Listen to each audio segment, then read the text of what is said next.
Ancora violenza in carcere, ancora un detenuto che manda all'ospedale gli agenti di polizia penitenziaria.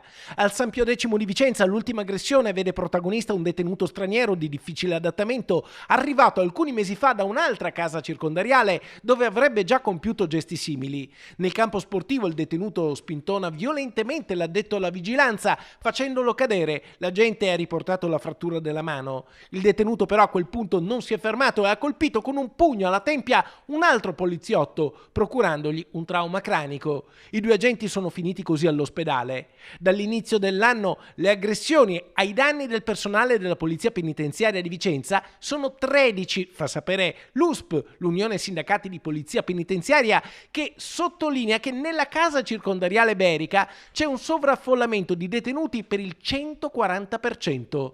L'USP chiede al governo soluzioni utili a garantire l'incolumità dei poliziotti penitenziari che, denuncia il sindacato, subiscono ingiurie, aggressioni e lesioni, in alcuni casi permanenti.